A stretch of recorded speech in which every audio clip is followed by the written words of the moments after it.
Bendiciones, mis amados. Qué bueno volverles a ver. 3 meses exactos desde que el Señor me dijo, detente y para. Es tan importante estar de vuelta. Me apasiona muchísimo que no haya podido continuar con esto, y qué bueno que hoy lo podemos reanudar. Bueno, estamos y terminamos hablando en la vara para continuar con el cayado, y terminamos haciendo una exposición más o menos así. Vamos a hacer un recuento muy breve. La importancia de saber lo que es la puerta y dándonos cuenta que la puerta es el Señor. Y analizamos ya en capítulos mucho atrás lo que significa la puerta, y entonces ahora estamos ya no en el tabernáculo hecho por las manos de Moisés, sino por el tabernáculo de Dios que estaba en el cielo, del cual se le dio a Moisés una sombra de la figura real que era nuestro Señor Jesucristo. Y cuando hablamos de la vara, estuvimos hablando de lo que significa la vara. Y aquí en mis apuntes tengo que hablamos de que la vara no era de golpear o para golpear, sino que la vara en las manos de Dios significaba castigo, corrección, disciplina, orden, lucha, hacer doblar, señal de autoridad, juicio y gobierno. Y decíamos que es en esta etapa donde el cristiano comienza a ser, de haber sido discipulado a la palabra, pasa a ser creyente. Profeta, ¿y eso no es lo mismo? No, no es lo mismo. Una cosa es ser cristiano y otra cosa es ser creyente. Pero yo toda la vida he pensado que eso es igual. Te lo explico. Tómate un respiro. Hay mucha gente que va a la iglesia, conocen del Señor, pero son cristianos. ¿Son salvos para el Señor? Sí. Pero que viven como creyentes sujetados a la vara y el cayado, no. Son nuestros hermanos que siempre están mendigando de la fe, porque no creen lo que ella dice, y usted no obtiene por cuanto conocimiento de fe usted tenga. Usted obtiene por lo que usted crea de la fe.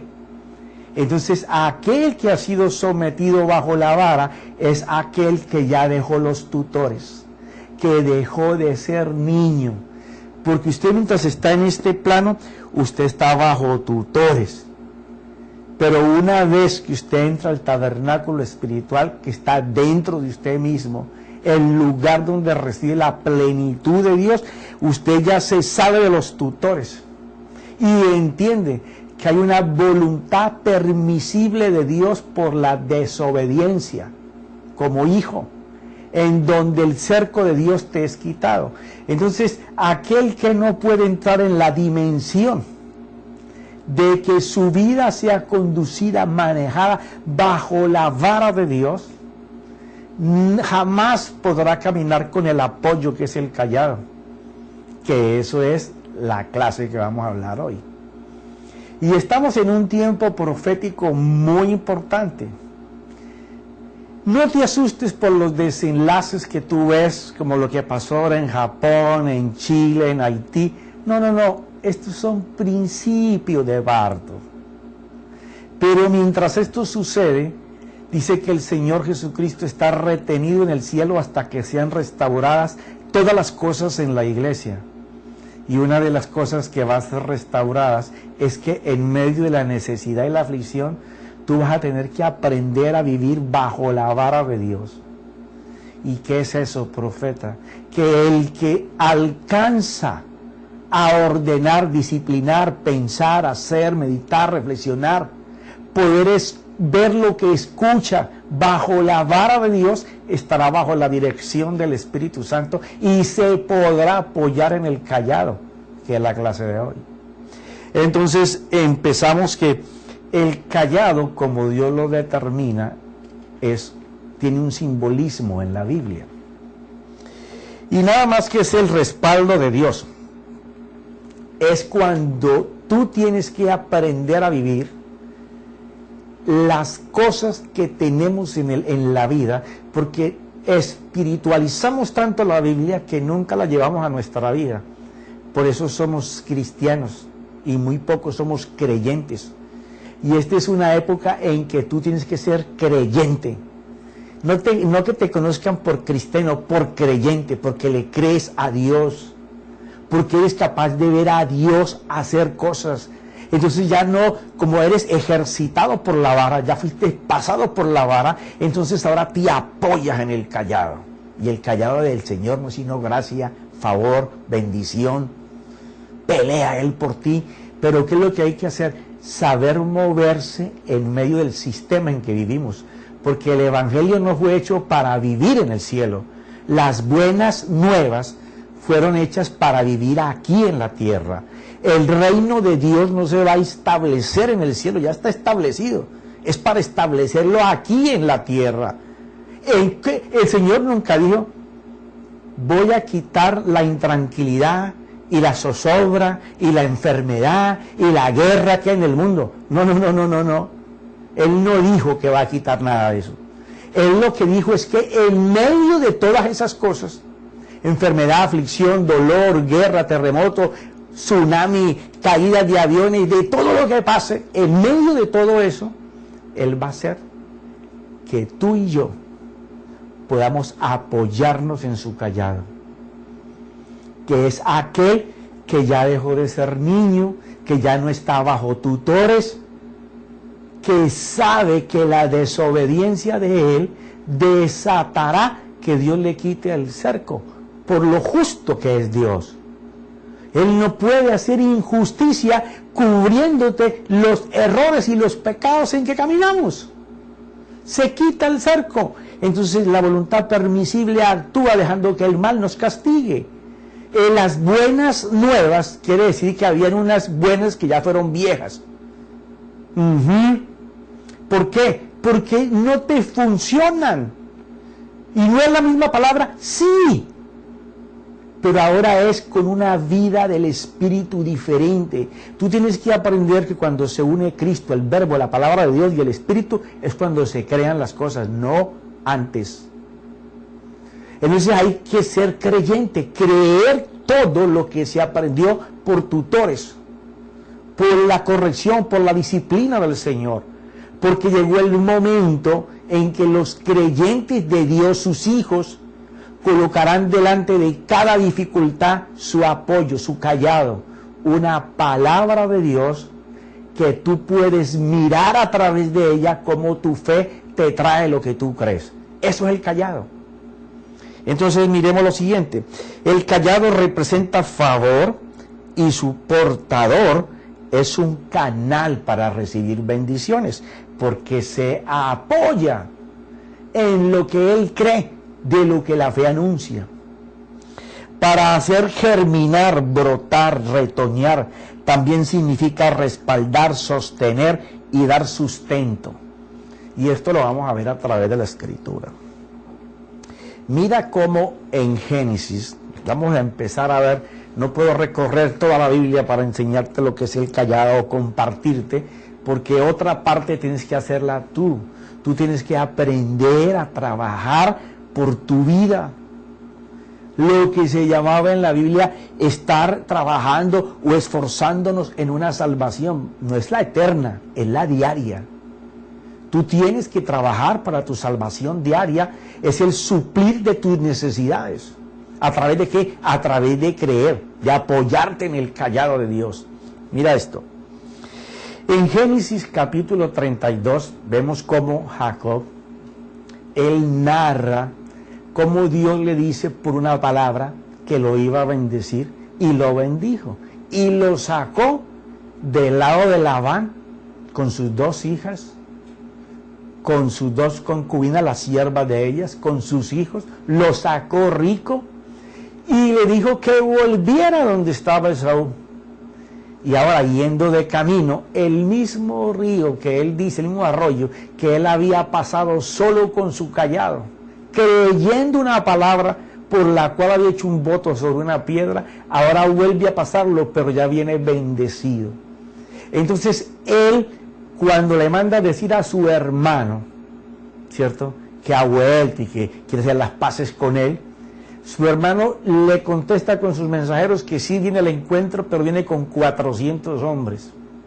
Entonces Jacob siente miedo, porque eso te dice que delante de las situaciones que nosotros vivimos, muchas veces las situaciones nos van a gruñir. Sí, la palabra dice que como un león rugiente, o sea, nos van a querer meter susto, miedo, temor, la enfermedad, la aflicción, la economía, la familia, el hijo, lo que sea, te quiere desbalancear. Y en ese momento es cuando tú tienes que apoyarte en el cayado. Pero el que se apoya en el cayado ya es alguien que está enseñado a vivir por la vara. Sí, la una no funciona sin la otra. Y entonces en este momento él dice lo siguiente, capítulo 32, vamos a leer desde el versículo 8, porque ya los demás te lo había parafraseado.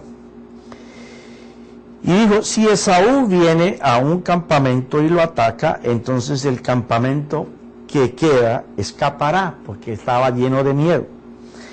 Entonces dice el 9, y dijo Jacob, oh Dios de mi padre Abraham y Dios de mi padre Isaac, oh Señor que me dijiste, vuelve a tu tierra y a tus familiares, y yo te haré prosperar. Indigno soy de toda misericordia y toda fidelidad que has mostrado a tu siervo, pues con solo mi cayado crucé este Jordán y ahora he llegado a tener 2 campamentos. Líbrame, te ruego, de la mano de mi hermano, de la mano de Esaú, porque yo tengo miedo, no sea que venga y me hiera a mí y a las madres con los hijos. Y entonces aquí colocó la palabra enfrente del problema. Él fue muy sincero con Dios, expresándole lo que estaba viviendo en ese momento, pero también le expresó a Dios que Él lo había respaldado y que Él estaba confiando en la fidelidad que Él había mostrado. Porque mientras tú no hayas pasado por la vara, en el momento difícil, donde te tienes que apoyar en el cayado, que es la gracia de Dios, el favor de Dios, tú tienes que tener una palabra que tú puedas ver el favor de Dios para apoyarte en ella.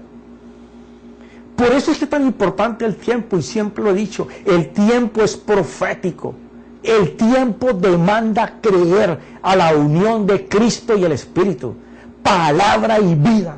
Si tú no puedes ver, todo lo que tú has tenido acumulado de fe es solo conocimiento. Pero delante de la necesidad, las dos se tienen que juntar, porque ellas producen vida. Entonces, cuando él habla de esto, se está apoyando en una palabra que Dios le había dado.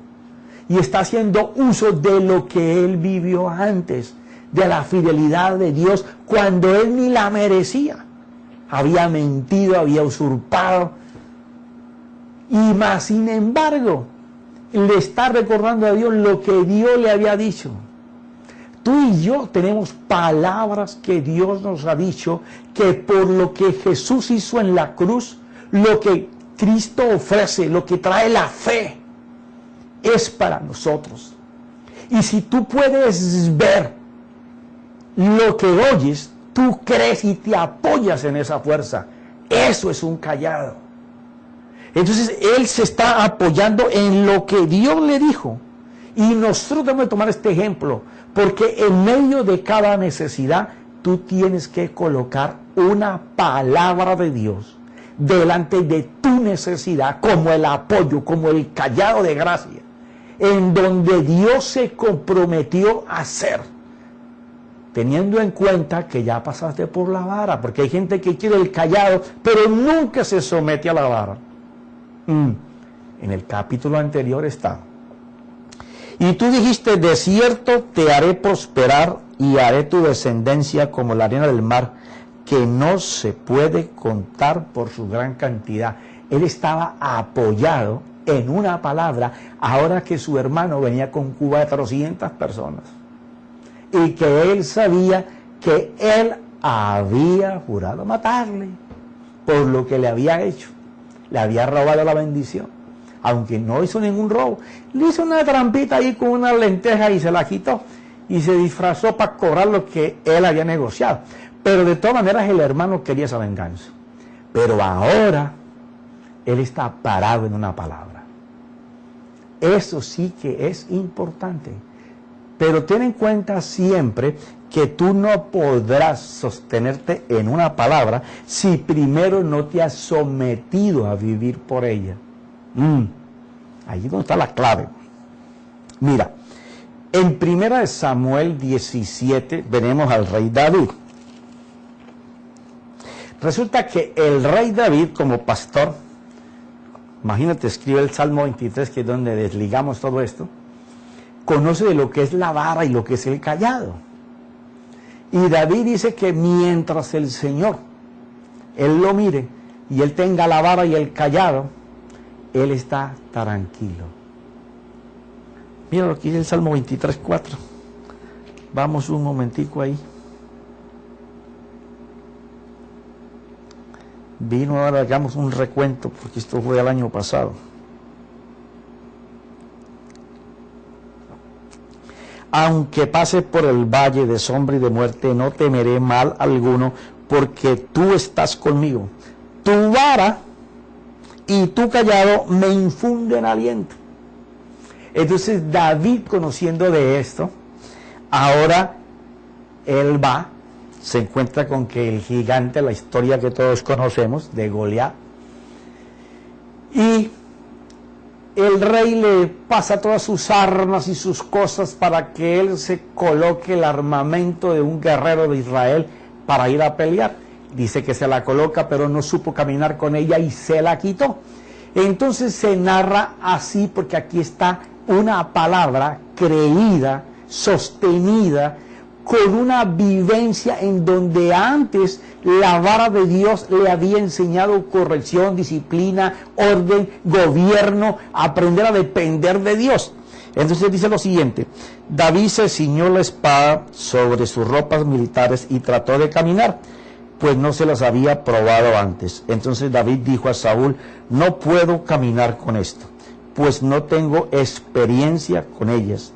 David se las quitó. O sea, esto es bien importante. Cuando tú no sepas usar las armas para pelear contra tu gigante, tú tienes que despojarte de todo peso. Eso es muy importante. De eso estaremos hablando más adelante. ¿Por qué razón? Porque en el tabernáculo hecho por las manos de Dios, el templo, el santuario de Dios en nosotros, ahí se camina por creer. Ahí todo lo que tú has recibido de fe ya tiene que ser fruto. Aquí todo es por creerle al Señor. Todo lo que has tenido antes es lo que te va a llevar a caminar en el santuario de Dios. Por creer, creer, creer, creer, creer. Solamente. Entonces tienes que saber escoger. Y aquí lo vamos a ver. En qué momentos tienes que desechar cosas que no te van a servir para la batalla. O sea, tú no puedes delante de un problema colocar palabras del Señor que no son armas contra ese problema.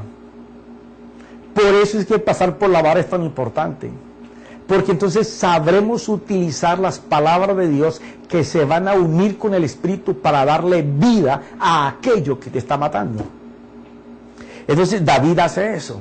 Y entonces en el versículo 40 dice: y tomando su callado en la mano, escogió del arroyo 5 piedras lisas y las puso en el saco de pastor que traía en el zurrón, y con la honda en la mano se acercó al filisteo.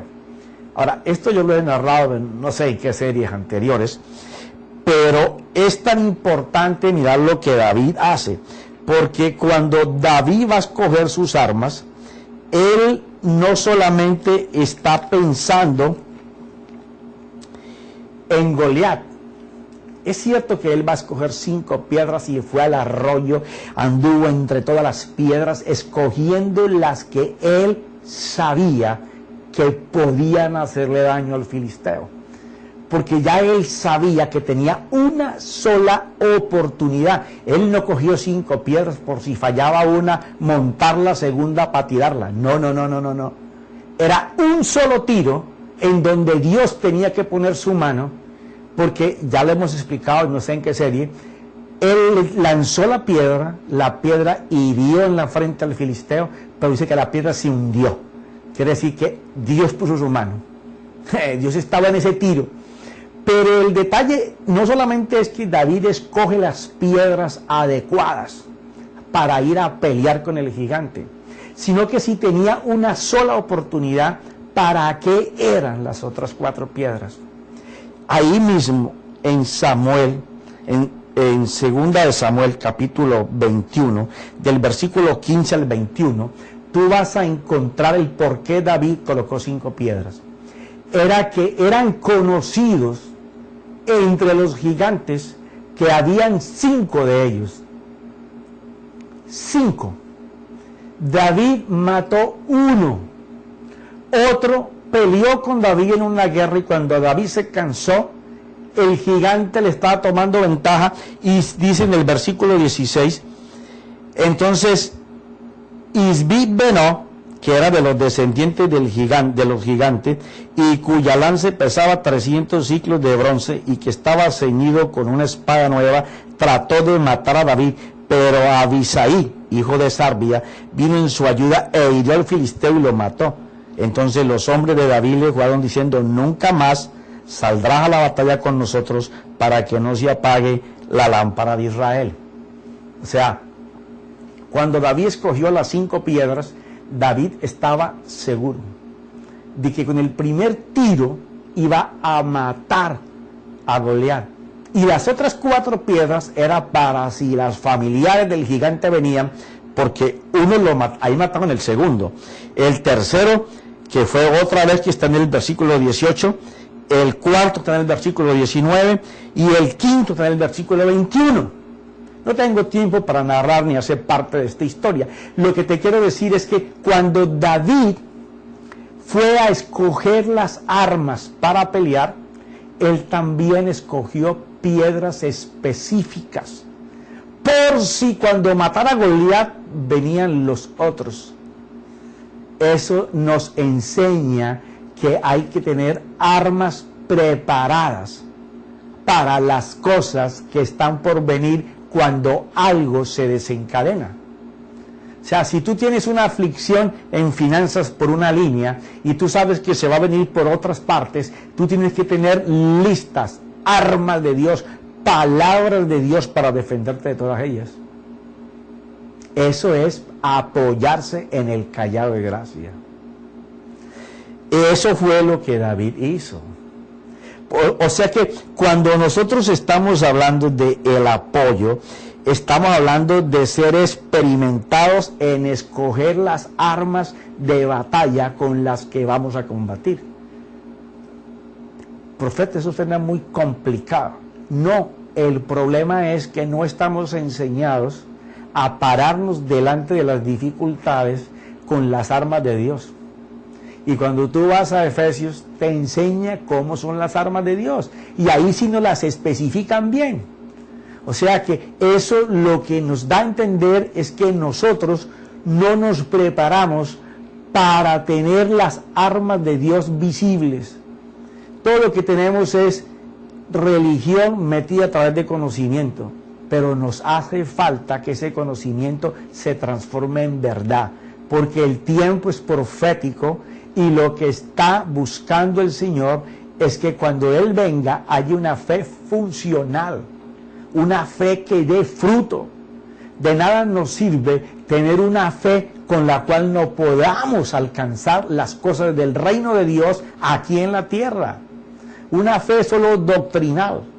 No, tenemos que tener una fe fácil de explicar, fácil de entender, fácil de hacer y fácil de comunicar. Mira lo que se habla en cuanto al callado en Miqueas.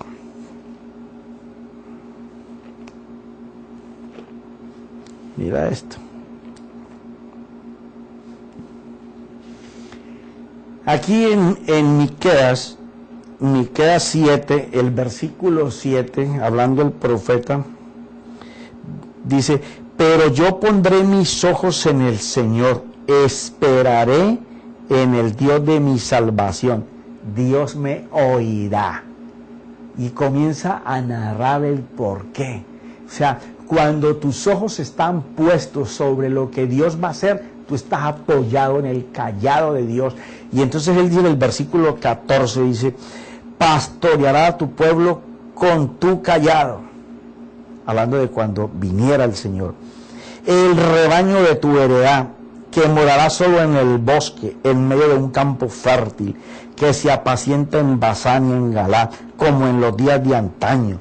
O sea, está recordando el profeta que aquel que puede vivir con los ojos puestos en el Señor, aquel que ya ha salido de los tutores y ha aprendido a creer en Dios, a colocar en sus problemas lo que Dios dijo que iba a hacer, aquel que puede ver constante y permanentemente al Señor haciendo en medio de la situación en que él viva, ese está creyendo de que su Dios está a su favor.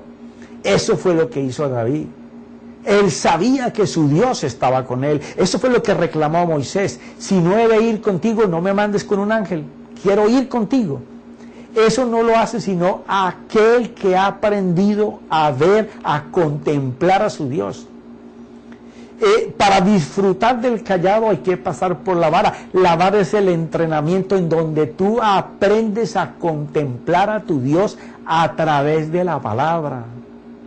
Si no podemos contemplar a nuestro Dios en la palabra, ¿cómo vamos a disfrutar de la bendición? La bendición es el apoyo de lo que tú crees. Entonces él dice que aquel que lo puede lograr podrá verse en ese estado. Dice, haciendo un resumen, porque en Zacarías 7:11, hay un reclamo del Señor a través de los que han estado pastoreando a los afligidos. Y entonces el Señor dice que dejará de pastorear a los afligidos, que ellos no pueden caminar de esa forma. Y entonces cuando va a romper el callado, que es el pacto hecho con ellos para favorecerlo, dice que ellos volvieron en sí. Vamos a leer esa parte.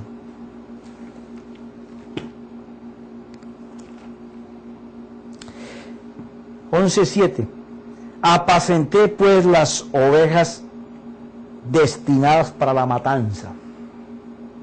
Esto es, los afligidos del rebaño. O sea, gente que va a perecer por no poder usar su fe, o no haber sido adiestrados en usar su fe. Porque siempre hemos estado hablando fe sobre fe. La gente repite y repite cosas de fe, pero no es capaz de ver a su Dios hacerlas. Usted no va a recibir por la información de la fe. Eso lo que le trae es para que usted confíe una palabra de lo que Dios desea que nosotros hagamos. Pero creer en el mensaje de la fe es lo que te va a dar el resultado. Y tomé para mí 2 callados. A uno le llamé gracia y a otro le llamé unión o atadura. Y apacenté las ovejas y destruí a 3 pastores en un mes, pues mi alma se impacientó con ellos y su alma, la de ellos, también se cansó de mí. O sea, la falta de enseñar a ver a su Dios hacer. El éxito de todo el evangelio es ese, que las buenas nuevas tú las puedas ver, porque no es con nuestra fuerza, es el Señor Jesucristo haciendo a favor de nosotros. Tenemos que enseñarnos a verlo a Él haciendo, para poder creer. Entonces dije, no os apacentaré más. La que ha de morir, que muera, y que la que ha de ser destruida, que sea destruida, y las que quede, cómanse la carne unas con otras. Y tomé mi callado de gracia y lo quebré para romper el pacto que yo había hecho con todos los pueblos. Y fue roto aquel día. Así los afligidos del rebaño que me observaban conocieron qué era la palabra del Señor. Esto que estamos viendo en este tiempo es eso. O sea, nos enseñamos a un evangelio que nos han traído, en donde nunca enseñan que por culpa del pecado vienen cosas malas. No, la gente sigue practicando un evangelio live, sin consagrarse a Dios, sin tener temor con Dios, sin hallar la diferencia entre lo que Dios enseña y andar buscando solamente egoístamente las cosas mías, las mías, las mías, las mías, las mías, las mías. Todo el mundo dice, esta es mi visión, esta es mi visión, esta es mi visión. Yo nunca he visto en la Biblia que Dios diga que le va a dar una visión a cada hombre. No, es una sola visión la del Señor. Hacer discípulos para ganar más discípulos, para ganar más almas. Esa es la única visión. Ahora, los hombres y mujeres de Dios tenemos diferentes misiones según el ambiente, la atmósfera, nuestro carácter, para cumplir la visión de Dios.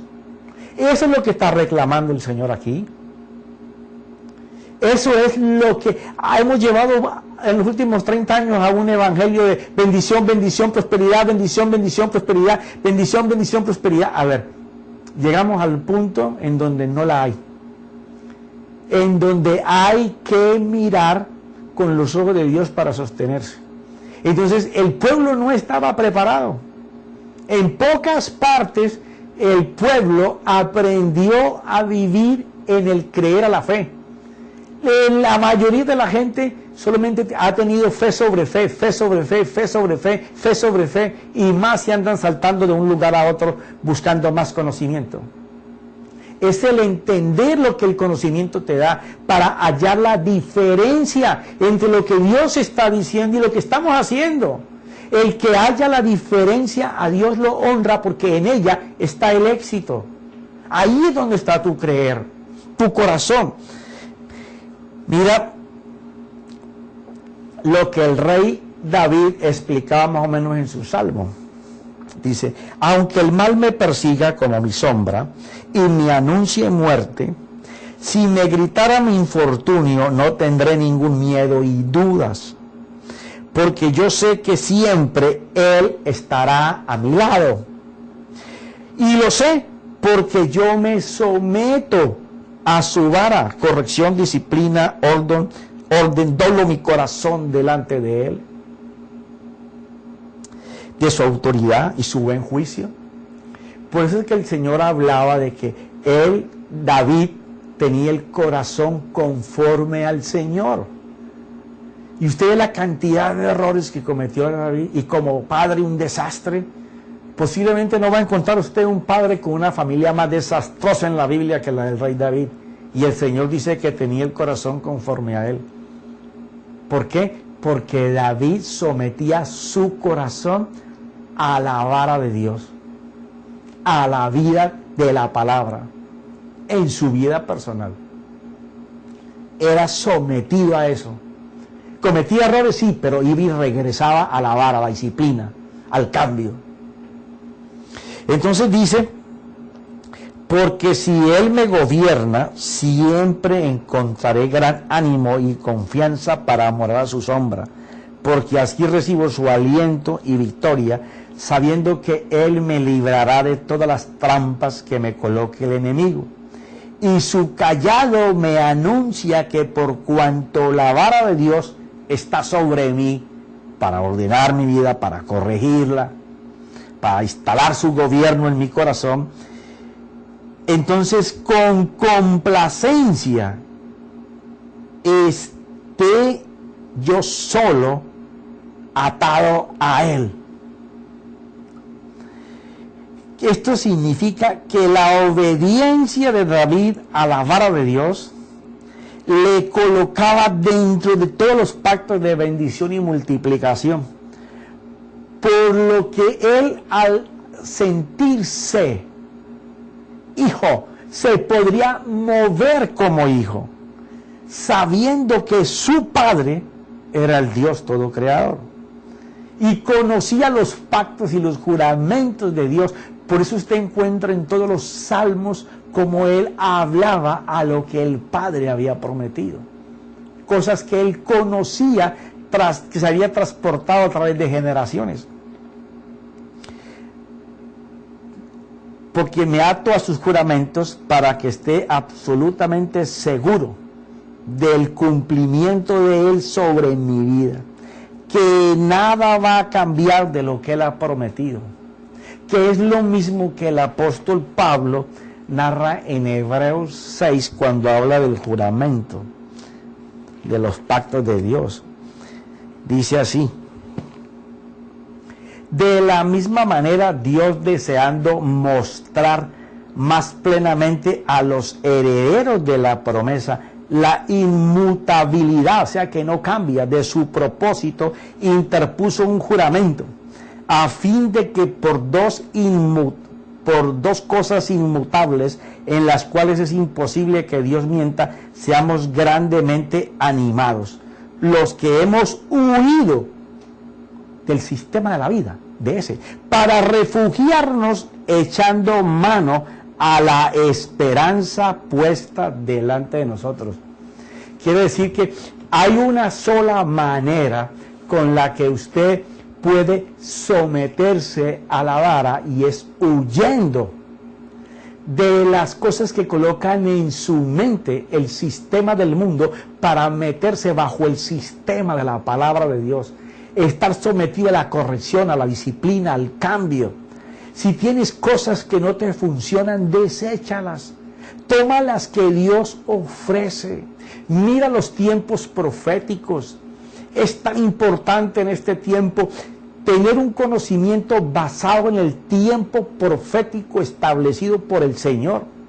Y que si un profeta hable, su espíritu esté atado a las profecías que ya dio el Señor. Que él solamente pueda identificar los códigos espirituales establecidos en esos oráculos, para que la iglesia pueda entender los nortes que ya están marcados por Dios. Esto no es que Dios está haciendo un plan, no, ya Él lo estableció. Lo que tú estás viendo en el día a día es el cumplimiento de las cosas.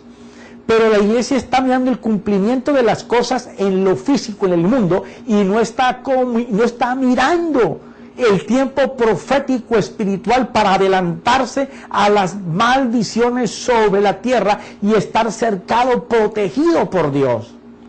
Por eso le hablaba de que cuando viéramos esto levantáramos la cabeza, para estar mirando como al invisible las cosas que no son, para que sucedan igual que le sucedió a todos los hombres de fe que aparecen en Hebreos 11 y 12. Dice así: aquel que pueda entender estos códigos que se están viviendo en el hoy, en donde usted puede descifrar lo que el Espíritu está tratando de hacer con su iglesia en este tiempo, no es el que hable de bendiciones, no, es el que se pueda ver metido en la bendición y a Dios haciendo la bendición.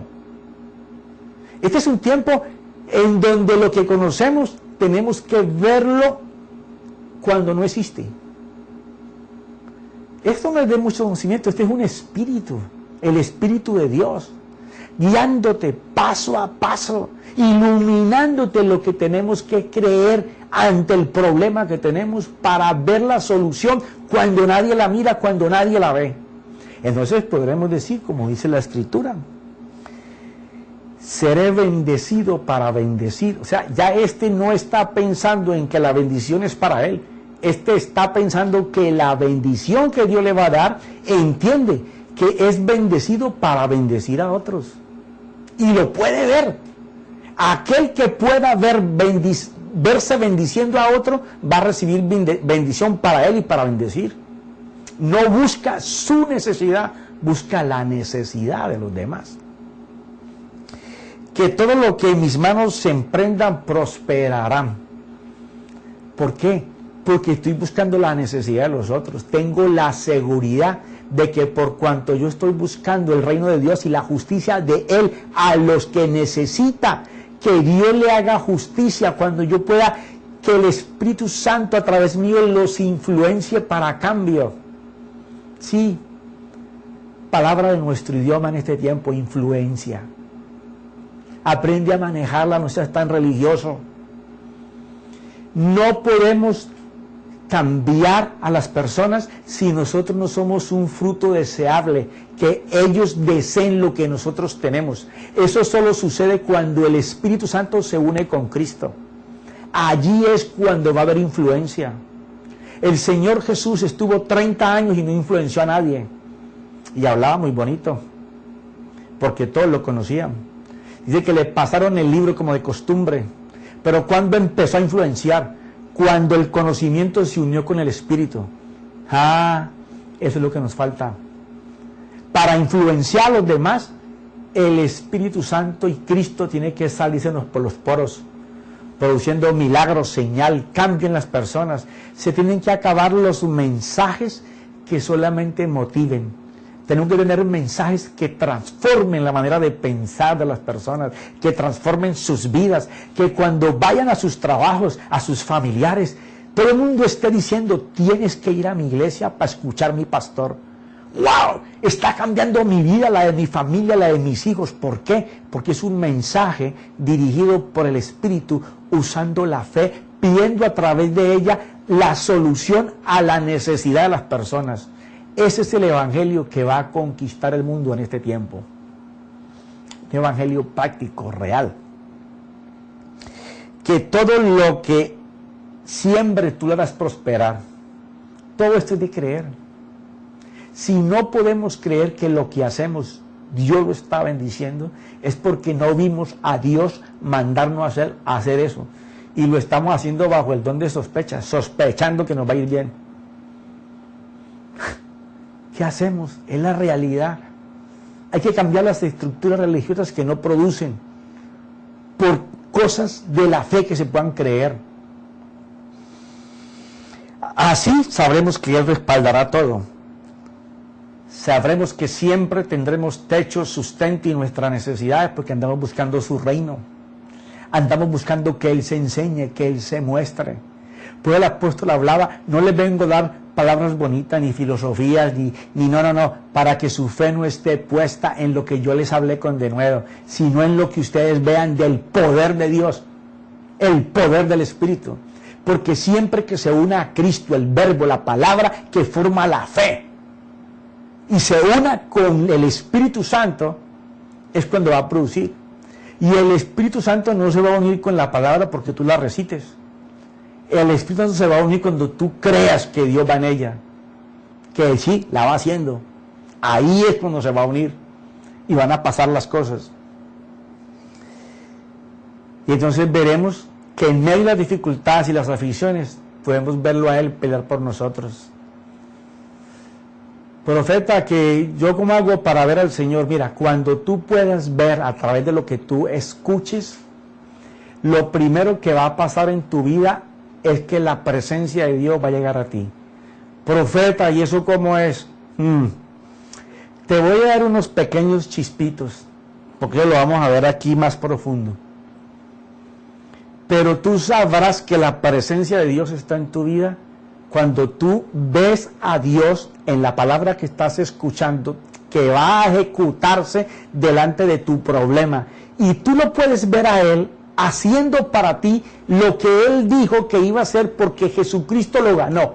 Y tú puedes ver eso. Cuando tú lo puedas ver, llega una paz a tu corazón. Inmediatamente en medio de la tormenta tienes una paz increíble. Y después de la paz viene el gozo de que lo viste a Él haciéndolo y que te dijo que te lo va a dar, que te va a llevar a la victoria. Que no te preocupes por lo que mires porque lo va a hacer. Cuando eso llega, te cambia la tristeza y el dolor en alegría. Aquel que alcanza esa paz por haber visto a Dios en lo que escuchó y lo vio haciéndolo para él, se llenó de gozo, viene en alegría, vive en paciencia. Cuando tú no tienes una de esas cosas, te falta creer para poder hacer que todo lo que la herencia de Dios ofrece para sus hijos sea una realidad. Porque entonces ya podrás mirar que la misericordia, la compasión, el perdón de Dios no solamente está contigo, vives dentro de Él, pero recuerda siempre que la vara te prepara, pero el cayado es en donde te apoyas. Y la base del cayado está en algo, en el reino de Dios para otros. Cuando andamos buscando la necesidad de otros, Dios suple la necesidad nuestra. Tú estás trabajando en la necesidad de otro y no has ni hablado, ni pensado, y ya Dios envió lo que tú necesitas antes de que empieces a hablar. Porque estás en la visión de Dios, haciendo la misión que te corresponde. Visión de Dios, misión que te corresponde. Pero ya mi esposa me dijo que el tiempo se me terminó y sé que de aquí en adelante todo lo que vamos a hablar es fe transformada en creer. De nada sirve que tengas fe, hayas leído mucho y tengas mucho conocimiento, si no puedes entender lo que te ofrece, ver la diferencia entre lo que Dios dice y lo que estás viviendo para poder creer que eso te va a pasar. Toda la parte espiritual, la que se puede tomar para transformar las cosas a físicas tangibles, solamente es por creer. Pero nos veremos en el próximo capítulo. Padre, te doy gracias por este reencuentro con todos los escuchas de esta página, la gente que nos visita, que nos escribe. Y Señor, guíame siempre para que yo pueda llevar una palabra que ellos puedan ver, porque lo que no puedan ver seguirán ciegos. Y las buenas nuevas vienen para abrirnos los oídos, abrirnos los ojos, sacarnos de cárceles de prisión, oídos que no escuchan, aprisionados, para ser libres. Y que cuando nuestro Señor venga, haya una iglesia en una fe que tenga frutos. Y unos frutos que sean deseables a todos. En el nombre de Cristo Jesús, gracias Padre, gracias Espíritu.